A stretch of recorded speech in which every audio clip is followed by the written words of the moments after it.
Welcome, everybody, to Legends and Lectures again. We have a very special guest, as opposed to other very special guests, but this is a very, very special guest, author and researcher, Steve Hugh Westenra. Yay! Yay. Thank you My so God. much for coming. And we are actually gonna, I asked you here for a very specific reason, because you are researching something that's obviously very near and dear to both of our hearts as monster lovers. Um, and you are researching the history of monsters. Would you please give a little bit of your background and tell people what exactly your research is about? Awesome. Yeah, so I've got a really sort of like unusual background academically, I guess. So I started off actually studying Russian literature, language and literature during my undergrad, as well as medieval studies. Then As went off as you and do when you love monsters, medieval studies, exactly, yes. yeah, yeah. Then went off and did an MA in Russian literature. Then skipped over and did an MA in medieval studies, and then went back and did an MA in religious studies. And now I'm doing my PhD in religions and cultures. Um, my background's kind of all over the place. I've worked in a lot of different areas, but I always seem to come back to kind of things that are a little bit weird and a little bit unusual. Whether that's sort of looking at the use of venom and poisonous plants in medieval medicine, or demons in the work of like Mikhail Bulgakov, that kind of stuff. So it's always kind of like integrated in some way that which is sort of uh like I said, unusual, abnormal, considered sort of to be unpleasant in some way. And yeah, right now that's sort of like manifesting in a lot of research into some kind of pop culture and the historical legacies that pop culture, particularly related to horror and science fiction and fantasy, what that's drawing on exactly, and its sort of sociological and cultural importance, I would say. I agree. And we're going to get to talk about your book and how that factors into your work in a second.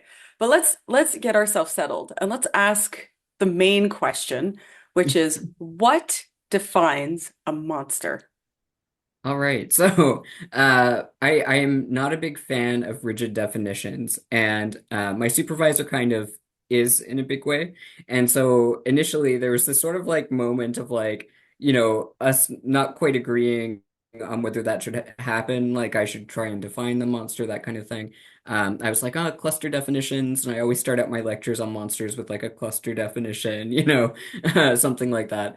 But he pressed me and he said, this is important because this is how you're framing the way you're entering into this conversation. And also, such a definition, to my mind, doesn't exist yet, right? So that can be a useful contribution you can make in the field. And as a Um, linguist, I'll just let you know, I mean, words change definition all the time. exactly, yeah.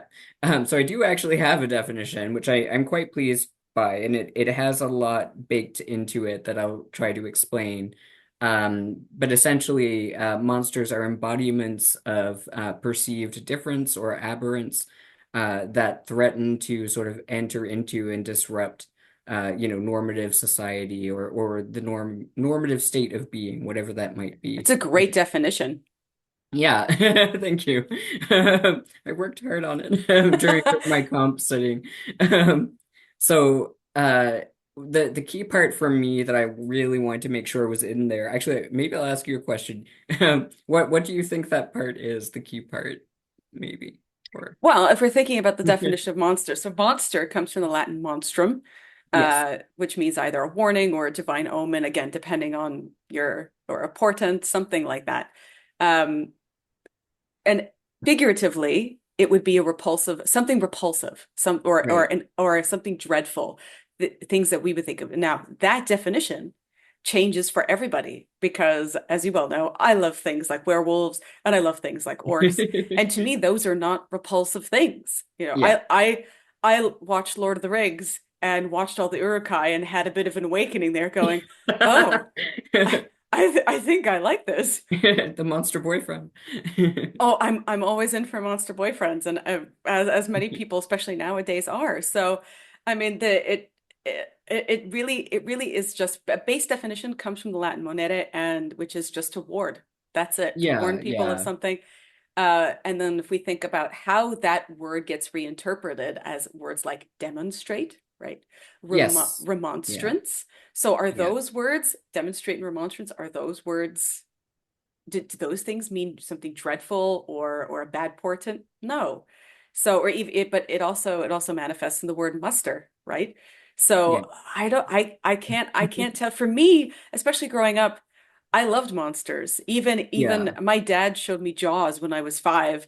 I was horrified, but also fascinated. That Exactly. Yeah. it's that horrid draw, that the aspect of ooh, and you can't look Yeah. away. There's, And oh, sorry. so I don't know. I can't really answer that question of the key component. What do you Oh think it no. is? Um, yeah, so I'm really glad you did the sort of defining monstro monstrare and moneo monere for me because that's always it's like and now I do the part of the lecture where I define these two verbs. Um, and yeah, so thank you. So the big part of the definition, and I think you honestly hit on it there for me was getting in that perceived bit into the definition because so much of it is about the particular person doing the viewing, the Hmm. particular person doing the writing or the interpretation, right? So, what constitutes a monster is going to be culturally specific. It's going to shift over time. We might reject that nomenclature when applied to, something or somebody. That it was applied to in the past. And we might newly attribute it to someone or something else in the present. So, getting that sort of subjective piece in there was really important to me. And I also I wanted to gesture toward the fact that yes, often and typically, one might argue monsters are frightening, monsters are horrifying, we're repulsed by them, as you said. There is also sort of this piece where kind of like Kristeva's concept of the abject, or very much like Kristeva's concept of the abject, or the concept of the numinous.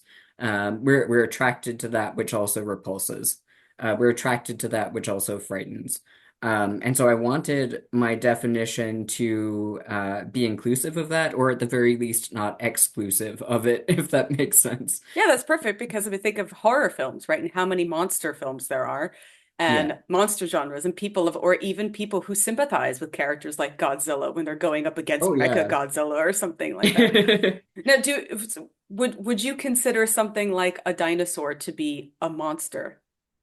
Right. Oh, so yeah. So this is my supervisor asked me this question before too, and I don't think he likes my answers to these questions because I always say if someone says it's a monster, then it's in the purview of the realm of studying monsters. I agree because I do Yeah. agree because if you think about it, I mean, even in something like Jurassic Park, where technically we could Yes. argue that that's a monster film, but it's something like Definitely. but they see the Brachiosaurus and they go, oh, it's a veggie dinosaur, and they're like, yay, and they pet it, and then Yeah. suddenly the raptors show up and they're terrified, right? So Yeah. do you consider the dinosaur or the kaiju to be a monster? Definitely, definitely. Certainly, I think the kaiju are more obviously monsters to me. I don't have that moment of hesitation with them, but I think with dinosaurs as well, yes, and particularly in the context of Jurassic Carp, that's a totally different film that I would watch because I have bad taste. Um, but, certainly in the case of Jurassic Park, they would definitely count as monsters for me. Um, and I don't know if this makes them edges them more toward being monsters, but the very fact that they aren't biological, by which I mean Ah. that even though they're a representation on screen of a biological organism that once existed, that is sort of rendered through all kinds of different kind of cultural expectations that we have of dinosaurs, things that are not likely to have been sort of biologically correct about dinosaurs that are there purely because they're going to be entertaining or horrifying or what Hmm. have you. To me, that almost edges them more into the realm of the monstrous. So it's So that the difference yeah, between a large, like a wolf, a dire wolf, and a werewolf, where you have the werewolf right. would be the monster, the dire wolf would be, I guess, something scary but still within the realm of it's real, but it's not, but we don't have never seen one. So we don't Yeah, know. And the yeah. wolf is not really very scary to us. We wouldn't consider a regular wolf a monster. Not typically, not unless it was sort of like excessively large or something. So I think there's two things operating here that are really interesting. Like what you mentioned about sort of like essentially, even though the dire wolf, just like the dinosaur, was once a real organism, they've entered the realm of the imagination at this point because they no longer exist. So they may as well, to some extent, in terms of I think how we process them and how we use them in fiction, particularly or interpret them, kind of enter the same sort of realm of as the monster in a way. Um, Although I'm going to put a pin in that imaginary bit for later, maybe, because I do talk about real monsters as well, or so-called real monsters. Um, and what was the other thing? I was going to say something else. I always do this. This is bad. There was a second thing. Um, Dire wolves. Oh yeah, excess. So like one of the major things that I tend to emphasize a lot when I'm kind of explaining monsters to people is that the monster is always excessive in some way. By which, you could look at it as sort of like excessive in size. So like a giant or a giant wolf, a particularly large sea serpent, whatever it is, often they're very big. But they're also excessive in terms of things like their desires, their hunger. They're not just hungry, they're, completely ravenous, right? Hmm. They're not just horny, they're like, ultra, ultra, ultra horny. Um, yeah, like it's in even in terms of the size thing, like I always use the same example in my lectures, but like, just as much as you can have these giant organisms that are terrifying and really sort of more common in terms of monstrous categorization, you can also find examples of monsters that are like excessively small, right? So the tooth fairies from like Hellboy, Oh yeah. like that, or any kind of, or like in any of the mummy movies where they have those like scarab beetles and there's many of them and they swarm, they're a swarming monster and they can like go under your skin, that kind of stuff, or the way we talk about certain viruses and things like that, right? So like the size or invisibility, those kinds of things can also be forms of excess that provoke a sense of disruption or unease, fright. Yeah. So something like I know how much you love Resident Evil. So something like Las Plagas from Resident Evil 4. Oh yeah. Would you consider the virus a monster? Would you consider the effect, the mummy effect, or I should say the zombie effect? Would you consider that the monster? Right. Yeah. I mean, I think it depends again on perspective. So I think I would consider both under the umbrella of consideration for study of the monstrous. PhD in Resident Evil lore. Yeah. Well, my first published chapter was on Resident Evil, actually. It's great. I Yeah. love it. So much fun. But yeah, or like the Marcus from Resident Evil Zero, like turning Hmm. into leeches, like, those are very like that as well. And they're also I think it's Don Keatley who talks about, but I might be wrong about that. She talks about like plant monsters and like in the context of ecophobia and eco Hmm. horror. And Even one even thing, Godzilla had a plant monster Bioland. there So we go, exactly, yeah. And so like there's this whole category of kind of swarming monsters where it might be Noel Carroll actually who talks about that categorization. But anyway, Don Keatley uses it in any case. Um but yeah, like swarming monsters as well, sort of in that context. so do monsters, in order for them to be monsters, do they need to be horrific? No. Okay. Yeah. Um I feel very strongly about that. I think just because what what I want to do, or what I think it's my job in a way to do as a cultural critic, as somebody who's sort of watching these ideas develop, is taking into account, what's happening on the ground. How are these ideas and motifs evolving? What's being done with them creatively? We see a major turn in the 20th century, and particularly the late 20th century toward sort of, positive depictions of monsters and the emergence of monster heroes. That's not to say that they didn't exist previously, because they absolutely do. You see that right there in Frankenstein and, even earlier in some medieval stories that I I know. would argue even Enkidu, Yeah, from exactly, right? certain interpretations of Gilgamesh, because they're different ones. But I would Yes. definitely see him as maybe not certainly heroic, if not an 100% hero. Yeah, absolutely. And there's a real tension too between that idea of the hero and the monster as well. And that's, deliberately paralleled in a lot of Ah, stories. so do monsters, so my question is then, does the creature, whatever it is, whether it's humanoid or plant life or whether it's animal, are they a monster because they're not conscious of their crimes? Is there some kind of sentient aspect there? Because we like certain monsters, but Yeah, we seem to have, so if you mentioned Hellboy, right? So if you look at Hellboy himself, some people see him as a monster, but he's perfectly conscious, he's very humanoid, and most people right. don't see him as a monster, but he sees himself as a monster. Right. So what do you think is the scale on the sentient meter? I don't think I don't think sentience or sapience or however you want to frame it, I don't think either of them necessarily matter to monstrosity. I think they change the way that the monster is going to be used in a particular text or how it's going to be viewed and received. So we might react differently to a monster on screen that seems to lack any kind of intelligence whatsoever or any kind of consciousness. It's really just a force.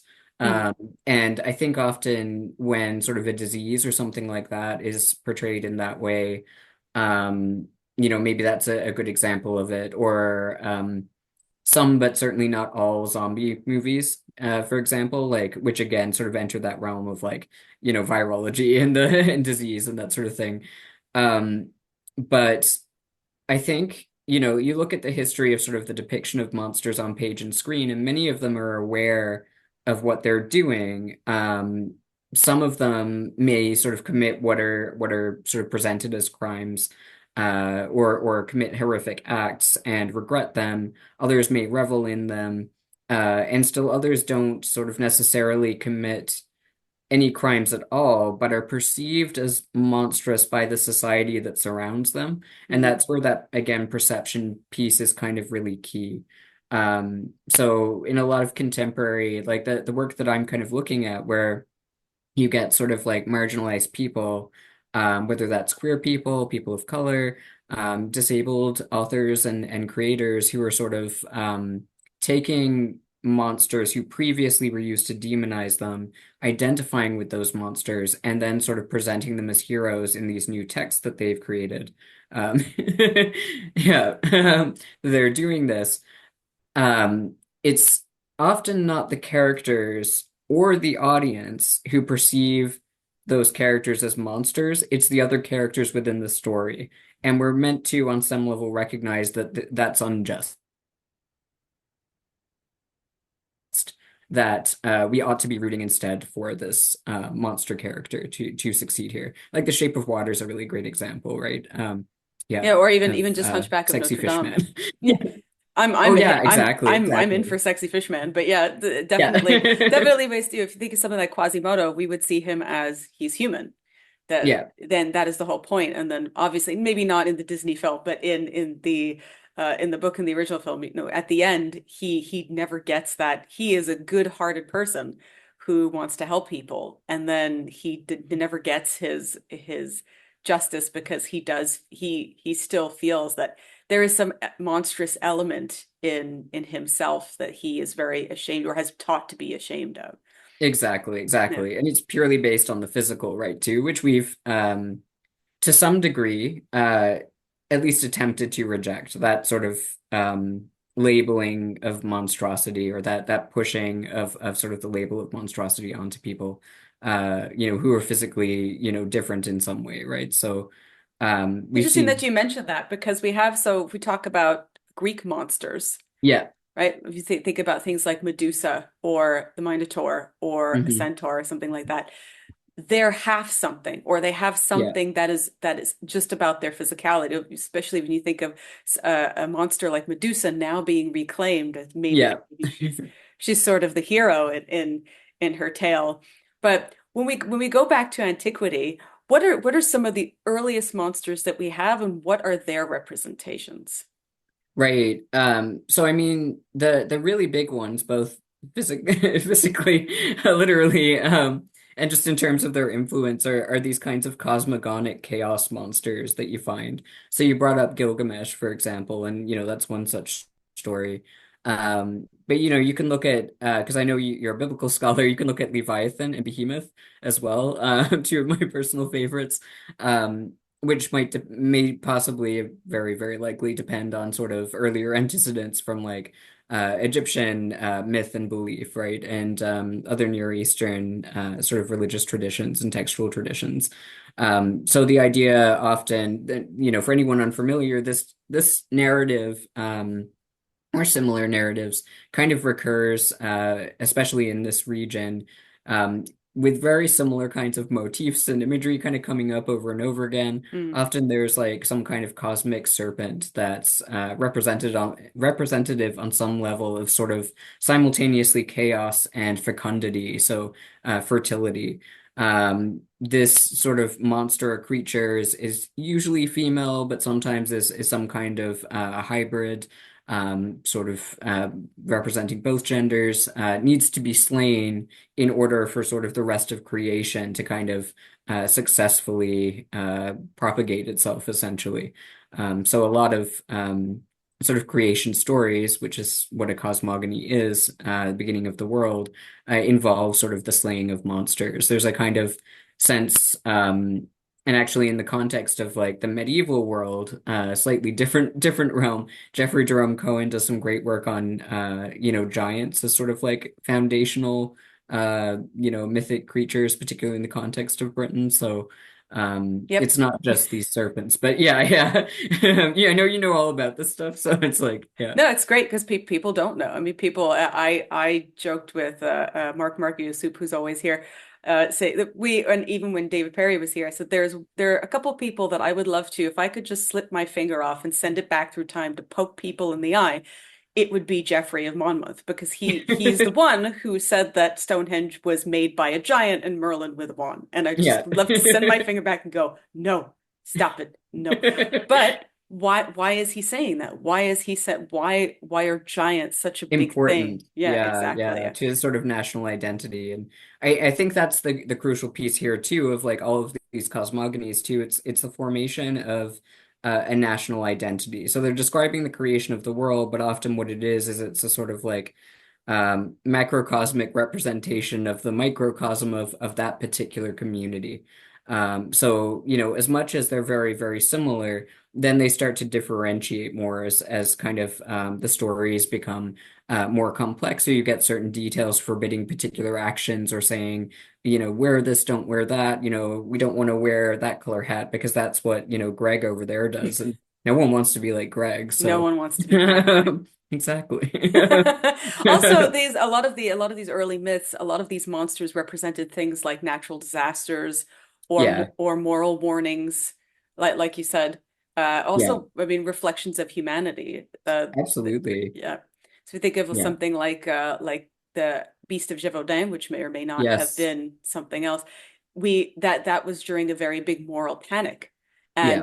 and during the werewolf trials. So was it really a monster? Was it really a person who Yeah. was going around going, everybody's amoral. I'm gonna kill we, you know, Yeah. Was it a real wolf and it was a coincidence that this happened at the same time and something that wouldn't have been blown out of proportion before it was blown out of proportion because of the rest of what was going on.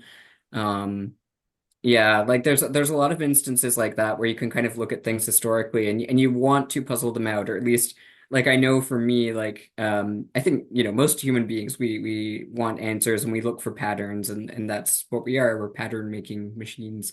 Um, like but often there just aren't ever going to be answers to those questions and whatever answers we do get, they really aren't very neat and tidy. So often one of the questions I find students often ask is like, what was the first vampire or what was the first werewolf or like, can you tell me about the real this? Like they always want to know about the real something, right? And I understand the impulse, because you want to go back to some kind of progenitor to sort of then you could say, I know definitively what this thing is. And now I can talk about it intellectually. I feel smart now. But the answer to all of these is just like, I don't know. It's always just an academic shrug. No, you can't, Steve. What's the answer? What was the first werewolf? There is no answer. It's not true. What was the first vampire? I mean, we could say, tales of like the Avartach maybe Yeah. inspired something like Dracula. Dracula certainly wasn't the first, but also, what are we Oh talking no. about? Are we talking about bloodsuckers? Are Exactly. we talking about energy suckers? Because those are still Yeah. alive today. Are we, are we what are we, what do you mean by vampire, Exactly. Yeah. Well, that's my unfun answer that I usually give them is that like the creatures that became vampires and werewolves and witches particularly weren't so so differentiated in a lot of the folklore, extant folklore that we have, Right. right? And as So you said before, they weren't necessarily that monstrous. I mean, we have yeah. shapeshifters throughout history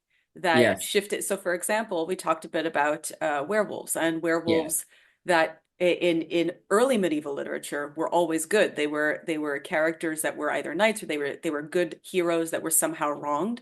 Yeah. And it's usually a wife wrongs them. Wow. Yeah. And and Just then perhaps some misogyny baked in it's there. fine. Yeah. Oh no. Usually they're somehow wronged, and then the hero or they themselves have to make it right, and then they are usually rewarded in the end. But shapeshifting, especially in that time period and in that area, was not a bad thing. Or even No. witches. Witches were not bad. I think of something like La Befana, who's the Christmas witch who comes in Right. Italy. La Befana is still considered to be a good character who comes and Yeah, brings yeah. gifts to children.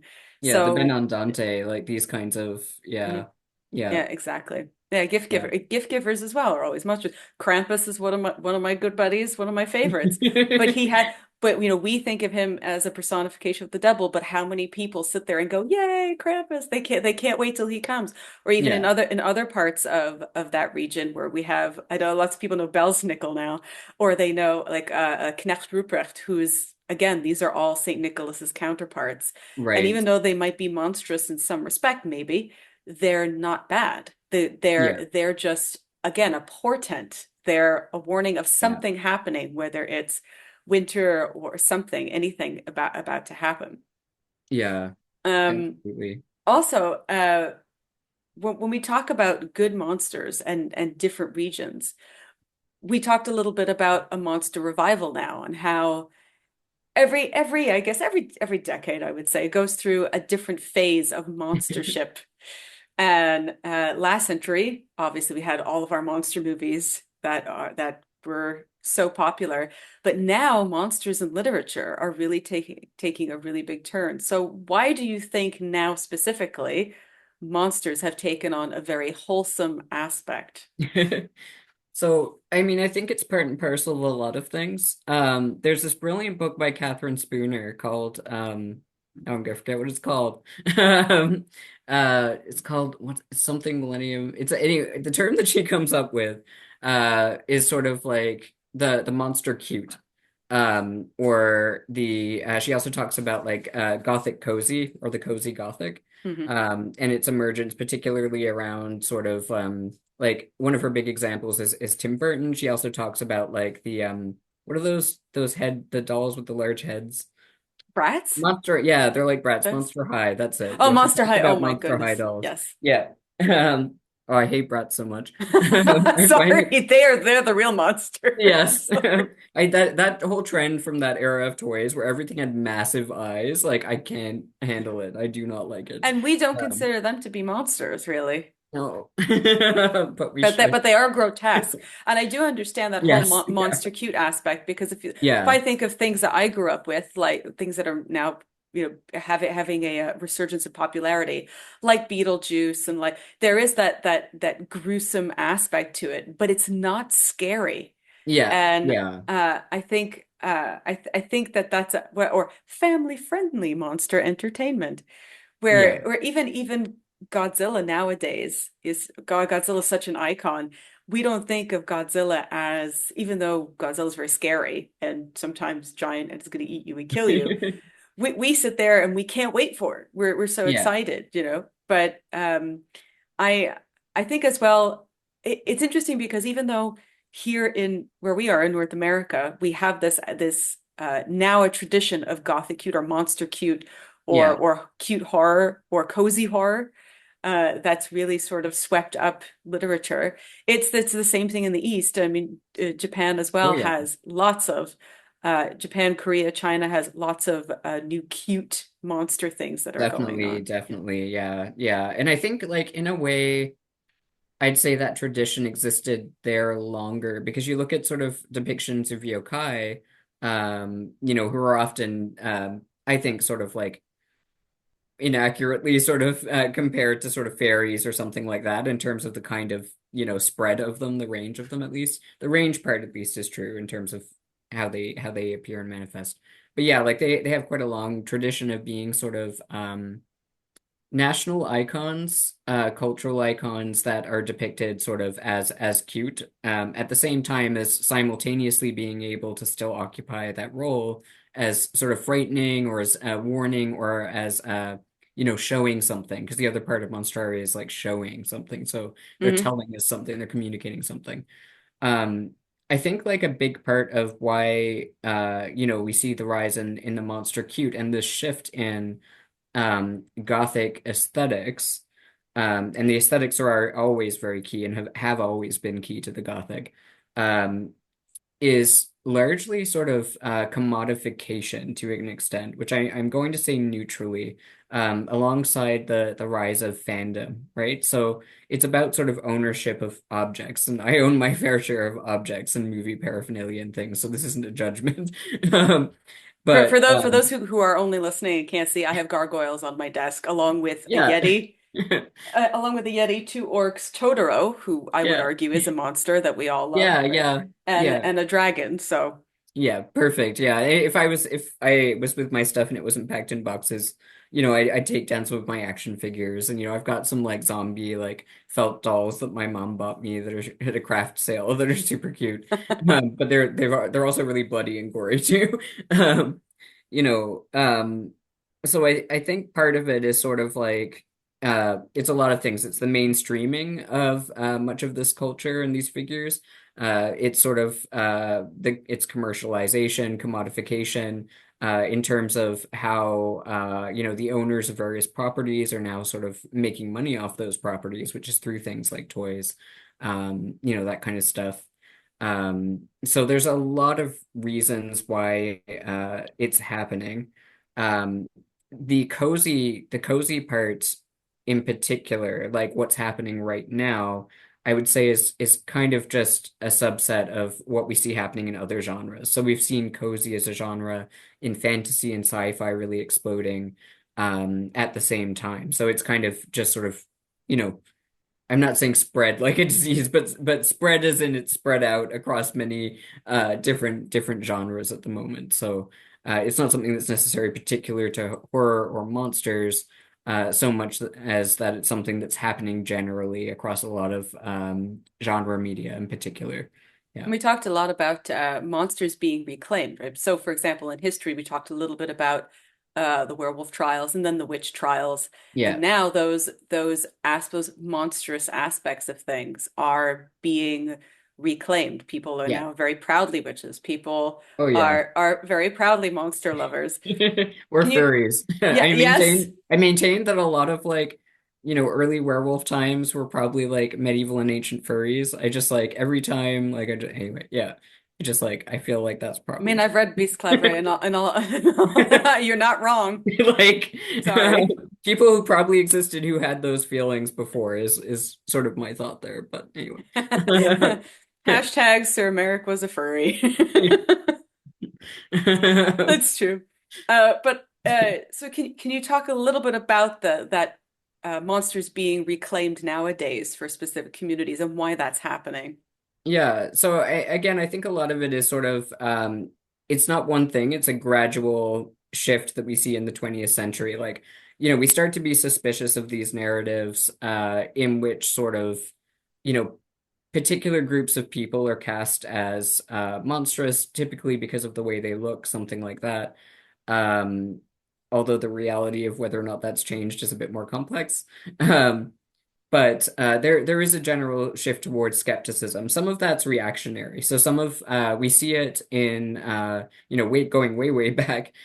We see it just after the witch trials happening, this sort of reaction, negative reaction toward sort of institutionalized religion, the birth of, if we want to call it that, both romanticism and sort of Enlightenment thought, the spread of rationalism, all of these kinds of things are in some way sort of interlinked with or influenced by sort of a reaction to what was revealed to be sort of this mass, I'm not going to say panic because it's debated whether or not that's actually what was going on, but Hmm. a reaction toward those events that took place.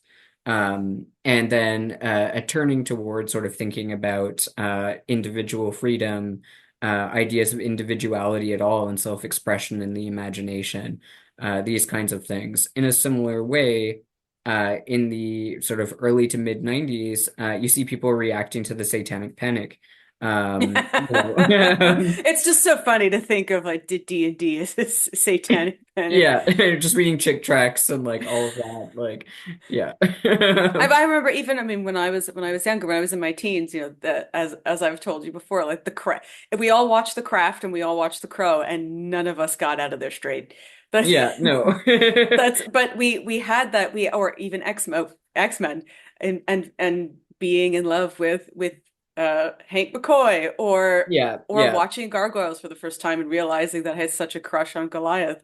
And yeah. and it's interesting that the early 90s, again, because we had that satanic panic, but Yeah. then again it moved in the other direction where suddenly friendly monsters were acceptable again, and Yes. then things swing the other way, and now things swing back They're this swinging way. back. Yeah. Yeah, exactly. Yeah. Yeah. Especially in LGBTQ spaces, there's a lot of uh uh pride, for lack of a better term. Sorry for the pun. There's a lot of pride in the other, and I think that Yes. that's what monsters in general throughout history have represented, is just the other or the unknown. Yes, yeah, absolutely, yeah, and I want to mention too that the other aspect, because you brought up, Hank McCoy and the X-Men, who were favorites of mine as a child and a teenager, See? especially. Yeah, like I just love them. Nightcrawler was my personal favorite. Oh yeah. Yeah, but very similar to Hank McCoy. So, like these characters. They are very deliberate allegories for any number of social justice and civil rights movements that were occurring throughout the 20th century. So that's simultaneously also what has built up to a lot of the suspicion that we're seeing. And we see also a simultaneous, in the 80s and 90s shift toward sort of talking about monstrosity as something that is instead something that resides within, something that no longer is outside. Instead, it's psychological.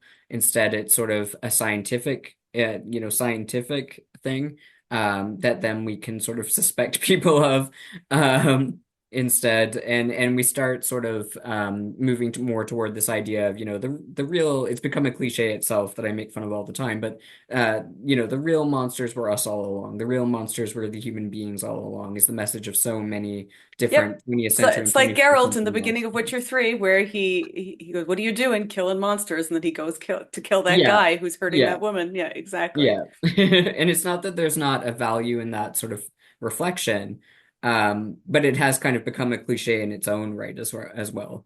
But it's very interesting, I think, that shift. You get, and we've always had sort of instances of people talking about like, real monsters or that particular individual is a monster because of something we can literally see that they did.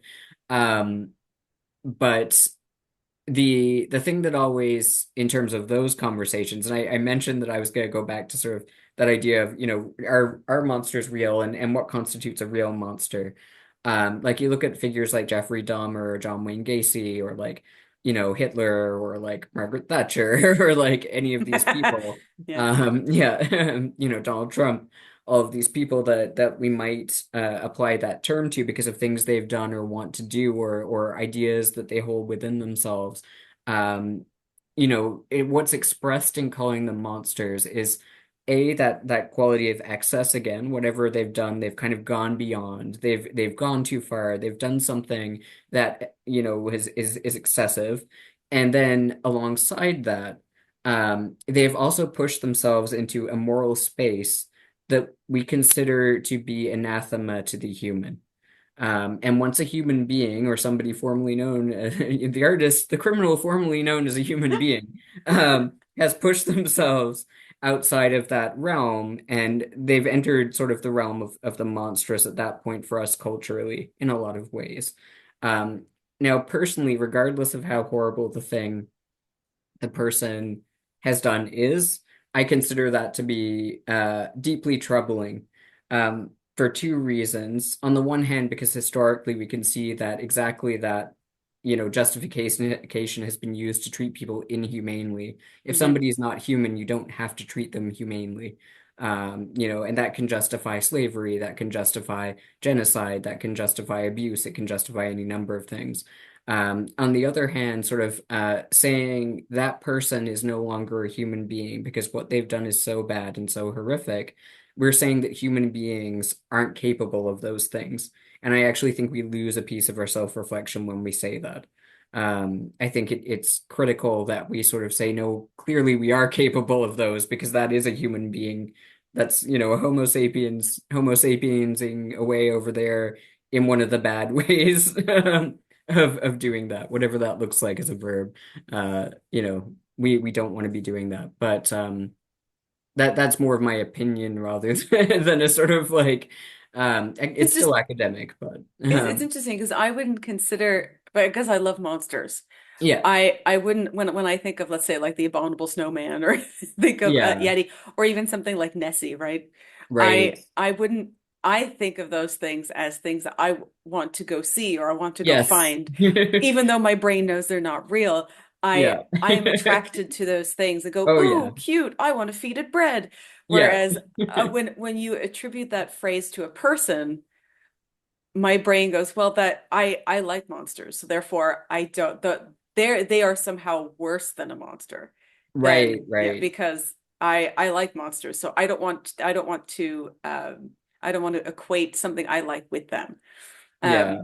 That's where I think, as well, when we talk about Greek interpretations of monsters, like the Medusa, or like the Minotaur, um, these, I would say, creatures more. These creatures more exist on their own, and then it's really when humans have to interact with them that things go wrong, because they're not Right. necessarily doing bad things by themselves, going, I'm gonna kill. They're just hanging out in their houses. And then humans show up, or heroes, quote unquote, show up, and then the heroes have to kill them. And then nowadays we would, I guess, sympathize more with the monster, Yes. because we Yeah. think to ourselves, well, the monster wasn't doing anything. Yeah. You're in their maze, or you're in their habitat, going, aha, I have to behead this person and get him Yeah, for a trophy. And whereas absolutely. in olden days we might have thought that was a different moralistic kind of tale to tell. Yeah. Nowadays we go, well, why? Well, maybe you deserve to get smashed, because, well, why did you go over there in the first place? You could have just Right. left them alone and nothing would have happened. Yeah, So like the creature from the Black Lagoon is a good example. It's like, and the movie is very obviously sympathetic toward the creature, right? And the good guys, the good humans, are the ones that also recognize that. Um, I think it's interesting because I think to some extent those aspects have always existed in those stories to an extent. So you're looking at the figure of the Minotaur, like a big portion of or really any story that involves somebody kind of traveling into an environment where they're not supposed to be, part of what's being communicated or shown in those cases is often something prohibitive for the human characters and for the human audience. So, we're being told not to go fuck a cow in the Minotaur story, for example. yes, because that's Or how he shows, or it that's how shows he up. Yeah. exactly, right? So, it's a story about sort of not engaging in sort of sexual acts that this society thinks that you shouldn't engage in, and that most societies would think that you shouldn't engage in. Um, just And you going look out at somebody on like Chiron, who's the yeah, centaur. Chiron is not necessarily seen as a monster. that's true, but he's also like a rare example of that, for his species as well, and that sort of made a a big deal of. Um, but It's Yeah, like it's more complicated, even in stories that we would assume, I think, or that many of us would assume from our sort of like, wise 21st century standpoint are going to be less complex. There's actually quite a lot of layers there that are going on, not least because, the stories themselves are layered in terms of being written by multiple people and transmitted orally before being written down and then, mistranslated and all of these different things too, right? So, yeah. So, how would you how would you classify no, knowing what we know and Yeah. talking about how monsters are sometimes moralistic representations, how do monsters then fit into horror? Because that's what you do. That is what you write Yeah. is a more horrible aspect. But your monsters are not necessarily bad, are they? No. They're not necessarily bad. Um, yeah. So I think I very much tend to be somebody who shies away from shies is probably too weak a word from kind of moralizing narratives or discourses. I tend to be, and this is probably again due to sort of when I was born, all that kind of stuff, but I tend to be suspicious of them. When things are very clear allegories, I usually don't enjoy them quite so much, although they can be done well. Um, so I think there's a big piece of like I'm trying to talk about the book without spoiling too much of it here. Um, there's a big piece of it that is definitely the engagement with the monstrous in terms of my work is largely going to be critical of the application of that term to groups of people, I will say. Um, and the embracing of that idea and those figures is going to be informed by the research that I do, where I see sort of other queer artists doing this, as well as my own experiences as a queer person, kind of growing up and identifying with those characters, even when they're doing really awful things, right? So, um, one of the examples that gets used a lot is the film Sleepaway Camp. Have you seen that one or? Oh yeah. Yeah. But for those who haven't seen it, explain what it is. So Sleepaway Camp it's your typical kind of like cabin camp slasher movie. Pretty tacky and cheesy in a lot of ways. But anyway, there's a serial killer stalking these children and teenagers at this sleepaway camp in the woods by a lake. And the big reveal at the end, flashing lights, spoiler, spoiler, is that this one of the campers, this young girl, is turns out to be the killer. She's this kind of shy, retiring girl. And then again, the secondary reveal is, she pulls open like her clothes. I think that's the shot anyway, and like you see that, she has a penis. And I guess, the reveal is that she's trans basically, and yeah. So That's bad. pretty much what there is to it. Um, and for all that it's absolutely horrendous, representation, it's absolutely, totally transphobic, really awful. It's it's so awful, and I think because of the time when it came out as well, we're inclined to kind of give it license that perhaps we shouldn't maybe emotionally. But it's also kind of fun, and it's something that has been embraced to some degree by trans horror audiences as a movie that sort of has a trans person in it.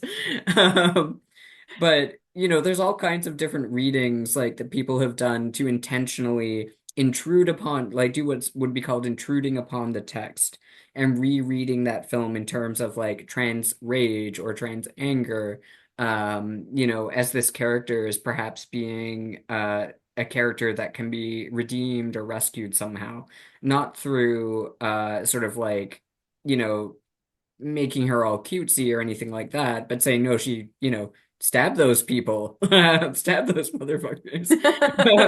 And that's kind of, um, that's the kind of like reclaiming of monster characters that I'm particularly interested in are these narratives, where people more so tend to sort of the monsters being depicted retain the element of threat, or they retain the element of kind of danger and being hostile to normative society. But they're still presented as sort of heroic in some way. Yeah. So like this aspect of rage is there, this aspect of sort of I would say rage is a common thread. I would say sometimes it's more productive than other or generative than other times. Um, so sometimes a work will sort of leave you wondering about new or different ways that the world could be in a way that feels like it's turned things on its head productively. Although I don't like the word productive because it's too, you know, capitalist. But um, one of some of the I'm just rambling now. Some of the work that I've analyzed is actually sort of about like considering animals as marginalized persons, which I know is going to be very controversial for a lot of people. And obviously animals, apart from human animals, can't write books. So these are stories that other people, that human beings have written for animals, in which the monstrous is mobilized as a way to talk about animal liberation, animal rights, and environmental destruction. So the work of Jeff Vandermeer, I did look at sort of Rory Power's Wilder Girls in terms of the environmental piece. Um, I won't get into why, as well as The Beauty by Elia Whiteley, which is a fantastic horror novel, also very queer. Well, But all, speaking of animals yeah. and monstrous, think of Yeah. something like Zootopia or Beastars, Oh, where right. they are animals, and they them because they are animals, they have to decide which one among them is less animal than other, and Oh, yes. are the predators monsters? Oh, There's that whole yeah. question there of are they monstrous, or when they lose their sentience or sapience, do they suddenly become a monster and have to be put down? Right. Yeah, yeah, exactly. And I like externally as the monster studies scholar, I'd add the question, are they monsters because that particular society has decided that those behaviors are monstrous? Is the piece that that I would add. Were I a character in the film, commenting from, Furry Ivory Tower or So whatever. speaking of Um, that, tell us a little bit about your book then. So the premise of the book, this is my pitch, is that it's about a cryptid hunting YouTuber who follows a video of his presumed dead mom to an isolated island in the Canadian wilderness that was once a gay conversion camp and may house the monsters he swears aren't real. And he's doing that at the same time as like running away from his co-host, who he drunkenly made out with in a hot tub after an award show, and who is supposedly straight. So they've had this, they're best friends and they've sort of had this fallout because of that. So there's a lot obviously baked in there right away with queerness, where he goes to this island. He doesn't know about its history as a gay conversion camp until he gets there. He learns that on the island. Um, it's drawing a lot on a lot of like campy horror or horror adjacent works like Rocky Horror. There's a lot of that vibe in there. The legacy of kind of associating queer people with certain kinds of monstrousness, with monstrosity. So that's certainly there. And in a kind of like literal physical sense, there are monsters in the book. Spoiler. Um, so it definitely engages with the monstrous in that particular way. Um, do you want spoilers? Because there's a way I can kind of talk about it and fit this into, yeah. Yeah, tell people because they're going to buy it. Okay, well, this is major spoilers though. It's a book with a lot of like twists and turns, so I try to avoid spoiling people on it. But there's a way in the book in which the current island is occupied pretty much entirely by queer people. The gay conversion camp was abandoned years before, but it's left all of these people behind that were once, its denizens. So it's basically this kind of weird, isolated queer utopia, question mark, dystopia in a way. And that's run by this like megalomaniacal mayor character who's like a bit like Frankenfurter, in ways. Is a drag queen, that kind of stuff. He's great. He's one of my favorites. Um, and yeah, so a part of it is that you have this group of people who have been demonized by, the people who are running that camp, but have then turned around this sort of like appellation, this sort of like classification of the monster, and have used that to sort of like found their culture, their society, all of these different things about themselves. So that's kind of how it comes to bear in that particular in this particular book. And in a way, it sort of again, a sort of microcosmic representation, I think, of like what we see in the real world as a phenomenon that marginalized people are, very much still engaging in. This sort of reclaiming of monster characters is just perhaps a little more literalized in the book. Yeah, yeah. So what do you think is the future of monsters? What do you think we're really going to see? Do you think we're going to see new It's monsters? on. Do you think we're going to see more retellings of old tales? I mean, I think the old tales will always be there. I think it's going to, I'd like to see sort of things continue to diversify. So we are seeing more works that, in the past 10, 15 years or so have been published by writers, who have, non-Western backgrounds, who are writing from their own particular cultural or ethnic perspectives that are bringing sort of new monsters to the fore, and that's going to always sort of enrich, I think, the fabric of the conversation that people are having around monsters and the monstrous. And also just being allowed to tell their own stories is the other part of that, to kind of say, well, like all of these white people had come in, these white Europeans or white North Americans, and sort of said that's what our monsters, are about, but, that's not really what they're about.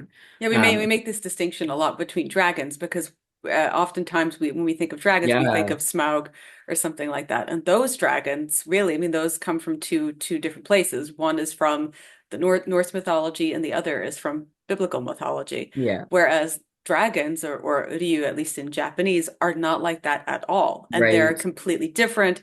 And they're not. We really shouldn't even classify them as dragons because they're really a completely different, for lack of a better Yeah, term, they're a completely different beast, and they come from a different thing. They're very lucky.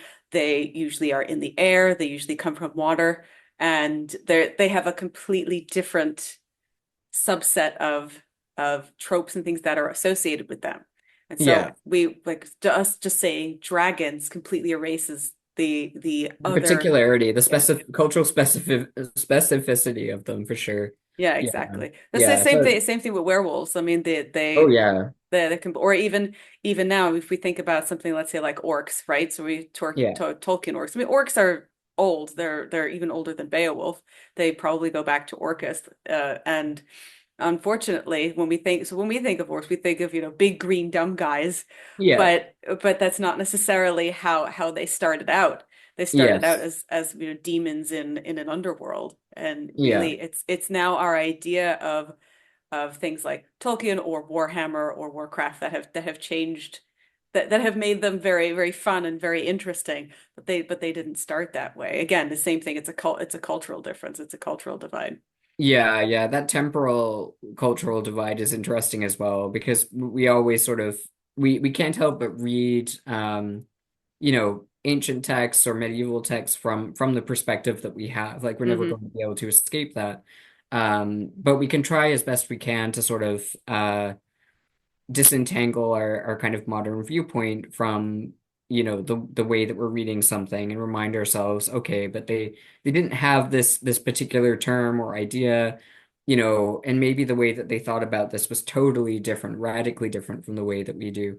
Um, yeah, so I think that's really interesting historically. Part of me is afraid in terms of the way monster stuff is going. Like, there's on the one hand the ideas I see people playing with and where everything has gone up until now, but we're simultaneously also obviously in this moment in November, just after the election, where some really bad stuff is happening, and I suspect we're going to see, as we've already started to see, a mobilization of kind of monstrous motifs and imagery and discourse, the discourse of associated discourse of evil, to talk about marginalized people and to sort of rally a majority or a vocal minority against those marginalized people. I Um, do have to say though, I think that if in much in the style of Shin Godzilla, if a giant nuclear lizard would crawl out of the sea and just plop itself in a certain place and blow up, I don't think people would be sad or disappointed at this yeah. point. Yeah, I mean, I have occasionally like so I was thinking the other day because like there's been a rise in like of these like really stupid conspiracy theories, which I know you've talked about previously. And like there's a lot of reasons for that, but like I was watching this like my parents have Netflix and I was watching this alien one investigating aliens with them. They Oh they no, don't was it Ancient Apocalypse? no, it wasn't that one. So Yeah, I think it came out around the same time, but it's like it's called Investigation Alien or Investigating Aliens, and it's so full of crap. It's really bad. And my parents don't believe any of this stuff, just to be clear, but you know, they were watching it and we were watching it together. We watched all like 6 episodes or whatever, how many oh episodes. no. And like, you know, you see this guy scuba diving going under the water, and he's like, you can see that this rock is like perfectly formed. It's right angles, and it's like he's saying this thing, but it's not what's on screen. And my dad's an earth scientist, like a geologist, and so he's like, it's a rock. It's just a rock. It's what rocks look like.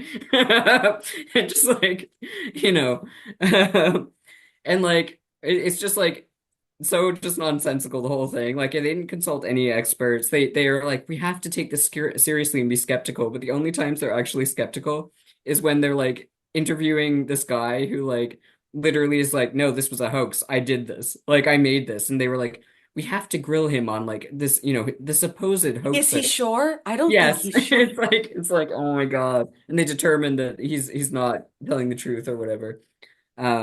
And it's just like complete bullshit. Like they're telling you, like they show you something on screen, and it's the opposite of what they say, and Hmm. it just like so encapsulates that whole like post-truth, like Trump kind of, you know, like I'm saying one thing and visibly at the same time doing the exact opposite thing. We You were know, doing a show with Frederick Trusso Hammond on his show because he does a podcast that's really great. It's all about debunking ancient aliens. It's called nice, Digging Up Ancient Aliens, and he actually goes through. He'll pause it. He'll watch a whole episode, pause it, and then he will give all of the nice, correct nice. information, but obviously with sources and pictures. So we went through one that was the history of magic, and and so of course the whole narrative was is they start these shows though, as I said on his program, these shows are not written by people who have ever written an essay because they start off with a statement. And in Yeah, the statement this time was, could it be that uh, that aliens are responsible for our magic?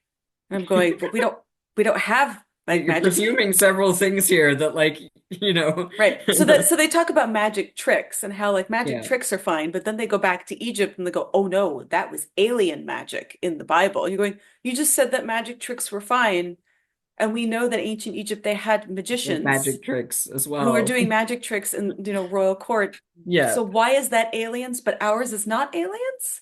It just yeah, didn't, but they, and then at the end they go, could it be that our magic today is because of aliens? You go, wait a minute, that you started the whole yes, program with the complete opposite phrase, but that's what they do. They flash these strange things at you yeah, for, for however long it takes. And then they completely negate the whole thing, and then they yeah, say something that's completely the antithesis of what they started out saying just yeah. to confuse you because then it makes you think because then It's like I'm just asking I'm just questions. asking questions.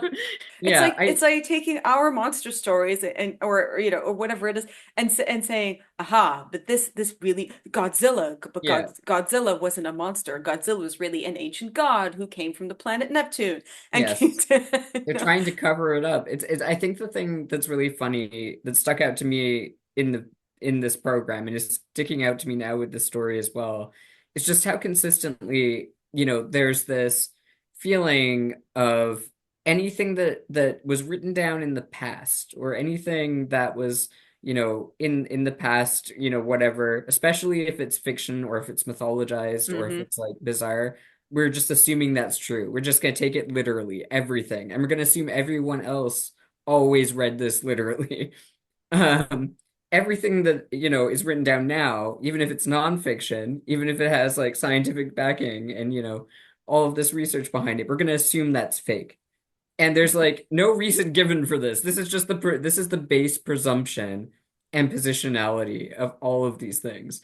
It's I just think it's interesting what people choose to even when we talk about monsters, there are lots of people who think, like the Yeti is real yeah, and they want to go find it, or that yeah. they think that the Loch Ness monster is real when we know we know that it was literally cobbled together by Stop crushing my dreams. I know, I'm I'm just asking sorry. questions. I'm sorry, Nessie enthusiasts, but we know, but part of it is that they created these myths because they were fun. Like Yeah, especially with Nessie, we know how that started because they were fun, but people desperately want to believe it. Why do you for think? sure. And I ask this of other people when we talk about different subjects, but why do you think that people desperately want monsters to be real? So, in the particular case of investigating aliens, because I was thinking about this the other day, I literally was thinking this. I was like, there's something comforting about it because with all of the crap that's going on, and it doesn't honestly matter to some degree whether, you're a fascist Trump supporter or you're not, that, um, what the other category is. Um, if you're not that.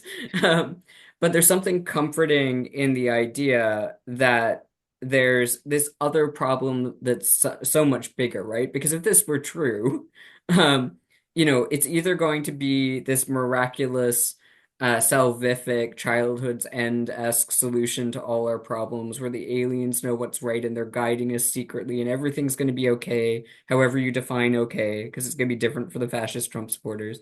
I Like, definitely don't think the probe is okay. yeah, to be fair, yeah. Well, for some people, maybe, but yeah, we do have the werewolf furries, shape-shifting furries from the past, after all. So, and pacify with her bow, I guess.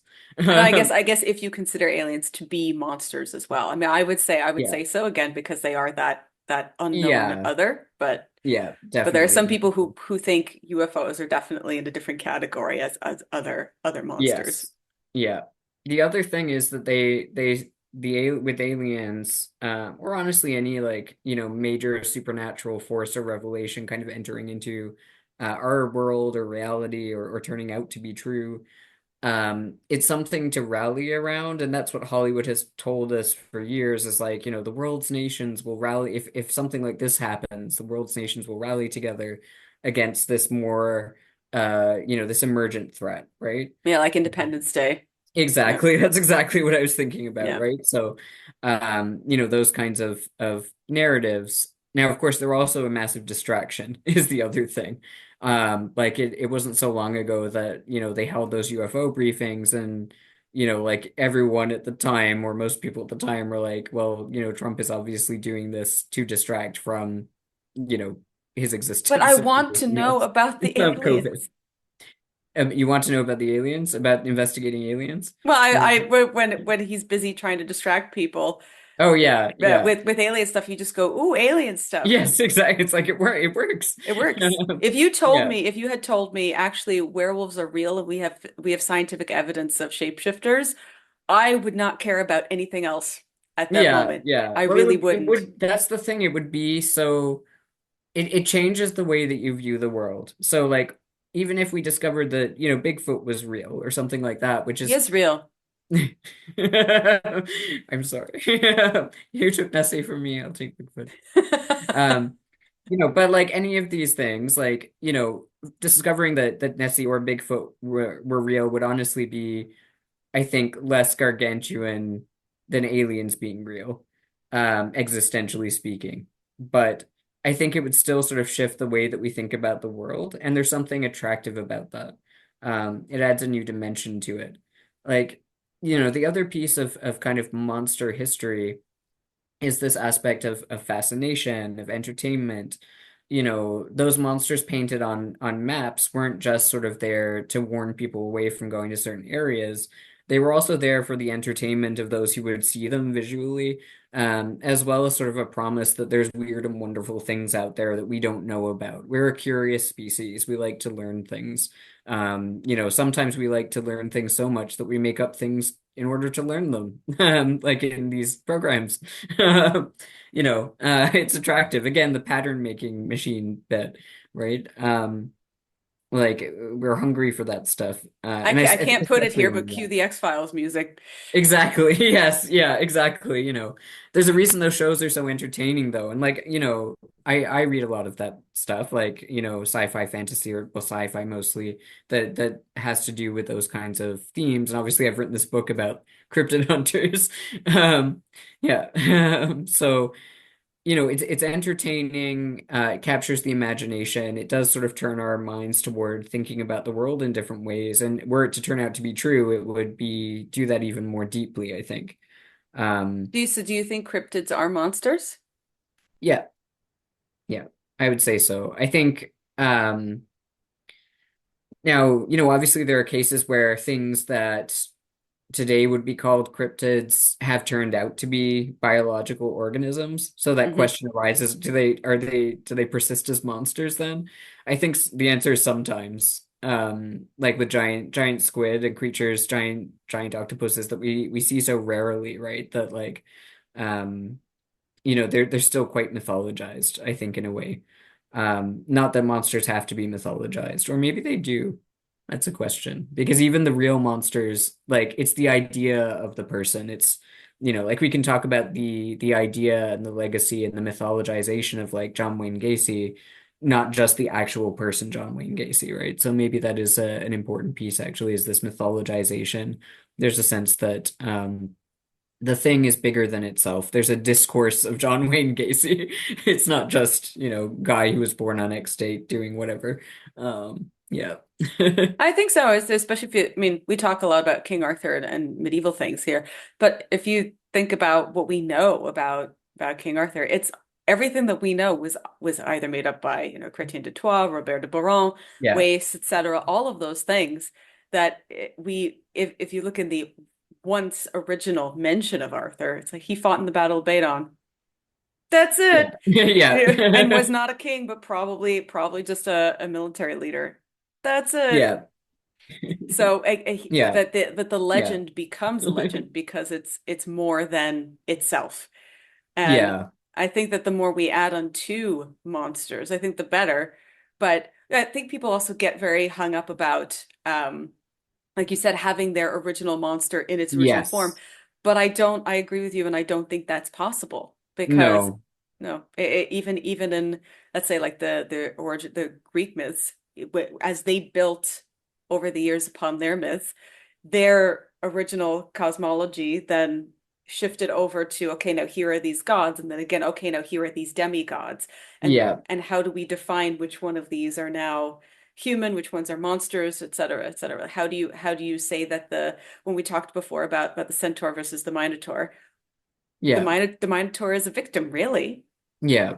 whereas Chiron is kind of not. So what Yes. why do we as humans sympathize with one over the other? Right. Yeah. Yeah, exactly. And again, you really need to look at the cultural specifics in those cases. Like, like what is valuable to that society. And that's where the study of monsters gets really interesting is sort of again how much they can show us, how much they can tell us about the societies that produce them. Like, the demonization of various different populations, but one of the obvious examples to my mind is sort of the demonization of Jews and Muslims in the Middle Ages on the part of white Europeans. Like researching those depictions tells us nothing about real medieval Jews or Muslims. Tells us an awful lot about white medieval Europeans. And Yes, that's useful. exactly. Yeah. Like we can learn a lot about particular cultures by studying their monsters. They're deeply personal. They're deeply linked to sort of both sort of like desire, but also prohibition. The text, the work that I would sort of gesture toward to kind of like get a really good rundown on a lot of what the work monsters do culturally is Jeffrey Jerome Cohen's, who I've mentioned already, Seven Monster Theses.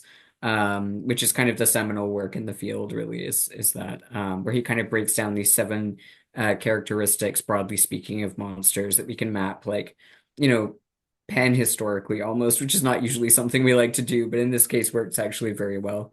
Um, yeah, so they're doing a lot of work for sure, and I think they will continue to do that. Um, yeah, So the erstwhile Tyler Kyle by yeah, Stephen Hugh Westenra. Thank you so much for being here, for talking us through the history and also the future of monsters, I yeah. think.